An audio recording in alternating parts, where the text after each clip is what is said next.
Shalom. Call halal, Yahweh, Bahasham, Yahweh Shai, Bahasham Rakakwadash. That be honest to the elders and apostles of Great Millstone who taught me this truth and rule well. Salutation and citations to the brothers out there that are laboring and pushing this truth in truth and in sincerity and in charity, risking their lives and their freedom to do so. To you I say Shalom. To the Akiam and to the Akwaf, that'll be brothers and sisters, Adawan Ratazah. That is to say, Lord willing, hopefully by the end of this lesson, you'll be edified. This is your brother Amawan Ibai from the GMS Miami camp, back again with another lesson through the spirit and power of Yahweh, Bahasham Yahweh Shai, to feed the lambs of Yahweh Shai as commanded. And this lesson is going to be entitled Quick News and Prophecy. Okay, once again, for the title of this lesson, it's going to be Quick News and Prophecy. Okay, now I'm on here on the Natural News app. Okay, I was strolling through a few of these articles. Okay, so let me put up a quick disclaimer. All right, Copyright Act of 1976 under Section 107, which gives way for commentary, all right, criticism, news reporting, teaching, all right, things of that nature. All right, I don't own any of these articles, nor do I have the rights to them.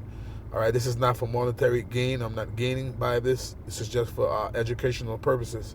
So once again, fair use, fair use, fair use. Copyright Act of 1976. All right. I'm just going to go ahead and go through a couple of these idols. Salaki, a couple of these articles. Okay, which speaks to the times that we're in. Okay. As you know, the scriptures say, when the disciples asked the Lord of the time of his coming, all right, what to look for, the Lord told them those signs and those tokens that's going to be going on in the earth. Wars and rumors of wars, things of that nature, pestilences, okay, earthquakes in diverse places, But there's a few articles in here. I'm not going to read any of them. I'm just really going to read the title of some of them because they speak to the times that we're in. Okay? So this one here, it says, U.S. begins evacuating personnel from Middle East amid fears of Israeli attack on Iran. Okay? Now, that speaks to the times that we're in. Okay? Wars and rumors of wars. Right now, they already have something going on in Gaza. Okay, with back and forth with Israel and Hamas, right? And rumors of war will be this article that what we're reading is a rumor. Okay, it's in the air. Read it again. U.S. begins evacuating personnel from Middle East amid fears of Israeli attack on Iran. See, so yeah. These are the times that we're living in. Now, this next one says, going into what's happening over there in Ukraine, between Ukraine and Russia. All right. Well, between the land of Ukraine and the land of Russia, because they are going back and forth. Okay. But this one says, U.S. defense budget cuts Ukraine funding as Trump pushes for negotiated peace with Russia. Okay, so Ukraine funding is being cut. It says U.S. defense budget cuts Ukraine funding as Trump pushes for negotiated peace with Russia. But we know at the end of the day, all right, the scriptures tell you. Let's interject some scriptures in here real quick because we know what the scriptures say. Okay, although they call themselves advocating for peace, we know what the scriptures say. So let's go to the scriptures, because the scriptures tell you clearly we ought to obey the Most High rather than men. All right, this is our second, First Thessalonians chapter 5. First Thessalonians, Let's get that. 1 Thessalonians chapter 5 and verse 3. So it reads, "For when they shall say peace and safety, then sudden destruction cometh upon them as travail upon a woman with child, and they shall not escape." I'm going to read it in the NLT. When people are saying everything is peaceful and secure, then disaster will fall upon them as suddenly as a pregnant woman's labor pains begin, and there will be no escape. See?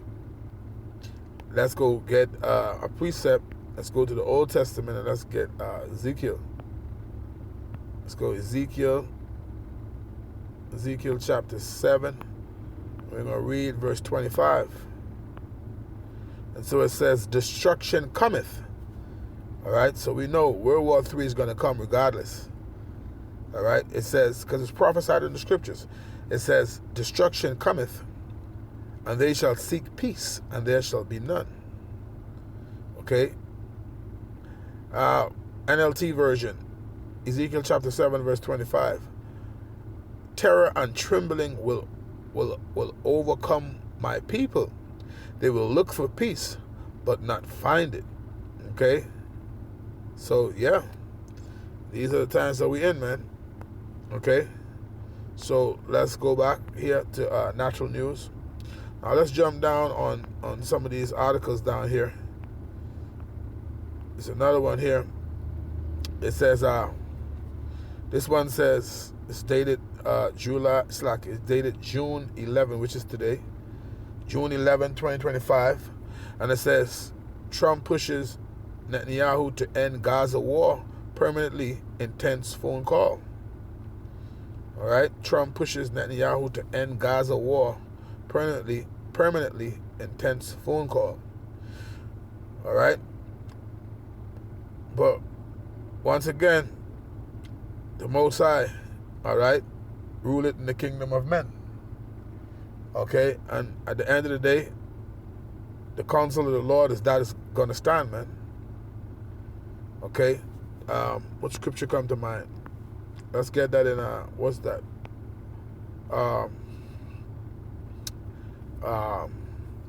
Let's get that in, let's start Proverbs chapter 19 and verse 21, I think.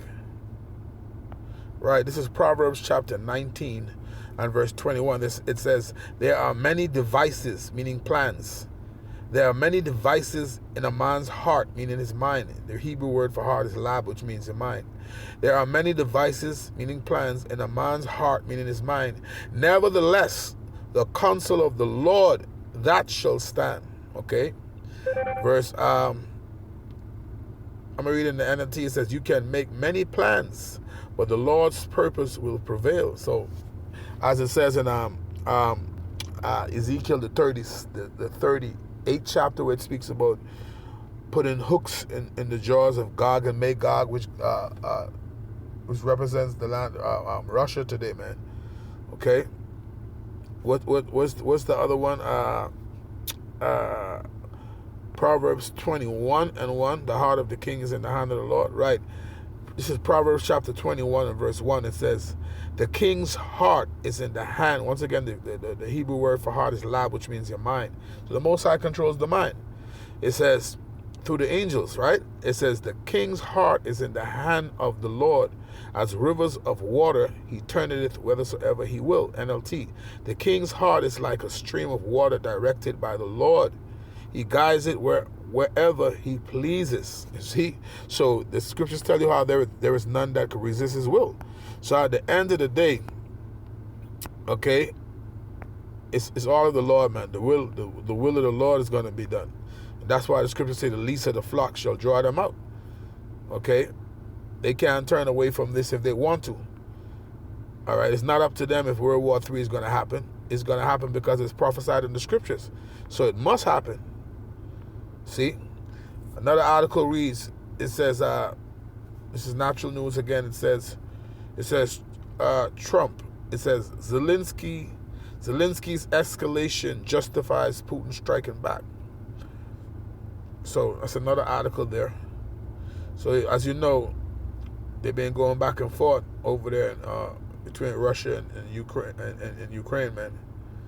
So all of this goes back to the scripture, what I mentioned, all right, in the beginning, okay, where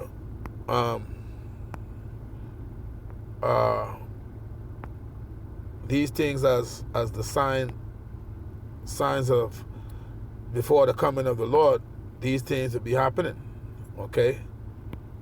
I quoted it first. I'm going to actually read it. Let me just read it. I'm going to read it in the NLT. It says, I'll start at verse 3.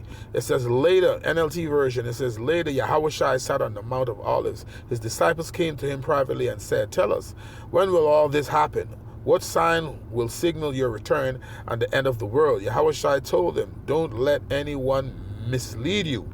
For many will come in my name, claiming I am the Messiah. They will deceive many. It says, verse 6, you will hear of wars and threats of wars, see? But don't panic. Yes, these things must take place, but the end won't be slacky, but the end won't follow immediately. It says, verse 7, nation will go to war against nation and kingdom against kingdom. There will be famines and earthquakes in many parts of the world. Okay? Verse 8, it says, but all this is only the first of the birth pains, with more to come. Right, which 2nd Ezra, the 16th chapter, beginning at the 37th verse, speaks about the birth pains, man. And that's what the earth is experiencing now, the birth pains, man. All right, these tensions that's building up between these different nations, man. Okay, and KJV version, verse 8, Matthew 24:8, it says, all these are the beginning of sorrows, man. These are just the beginning of sorrows. So some of those articles that I was going through on national news, man, you can clearly see the times that we're in, man. Okay? There's no escaping World War III because it's prophesied in the scriptures. All right? There's no escaping it. The Lord said he's going to bring these nations down into the valley of Jehoshaphat when you read it verbatim, but we know it to be Yahweh Shaphat, Yahweh judgment, man, the Lord's judgment, man. In the mountain of troops, when you read it in the Revelation chapter 16 and verse 16. Let's get Joel first. All right, we're going to end it because we know this prophecy must come to pass. But let's get Joel, the book of Joel, 3rd chapter. We're going to read verse 2 straight to the point. It says, and I will, Slaki, I get a notification on my way here. It says, I will also gather all nations and will bring them down into the valley of Jehoshaphat, which we know to be Yahweh Shaphat, Yahweh judgment. I will plead with them there for my people and for my heritage Israel, for whom they have scattered among the nations and parted my land. I'm going to jump down to verse 12. It says, let the heathen be awakened and come up to the valley of Jehoshaphat, for there will I sit to judge all the nation, all the heathen round about. Okay? Oh, let's get it now. Revelation verse 16, and we can end it there. Okay? As a matter of fact, let's get both. Let's get Revelation 11 and 14, and then we're going to get Revelation 16 and 16. We're going to end it there. It says, the second woe is past, and behold, the third woe coming quickly. So this is prophesied that it's going to happen, man. Okay? It's just no getting around it. Okay? So let's get the 16th chapter and the 16th verse, and we can end it here. This is Revelation chapter 16 and verse 16. It's 11:33. Call Halom Layahar Bashim Shai. Verse 16, it says, and he gathered them together into a place called in the Hebrew tongue Armageddon, or Har Magad 1. Har meaning mountain, Gad meaning troops, one making it plural. Har Magad 1. Okay? Har meaning mountain, Gad meaning troops, one making it plural. Okay? Mountain of troops. Okay? The valley of decision, man. Okay? So that's where the Lord is going to sit to judge the heathen round about, man, for what they've done to the nation of Israel. Okay? His heritage, his portion. All right, so Lord willing, you will edify them and end it there, giving all honor, glory, and praises unto Yahweh, Bahasham, Yahweh Shai, Bahasham, Rakakwadash. That be honest to the elders and apostles of Great Millstone who taught me this truth and rule well. Salutation and salutations to the brothers out there that are laboring and pushing this truth in truth and in sincerity and in charity, risking their lives and their freedom to do so. With that, until the next time, Shalom.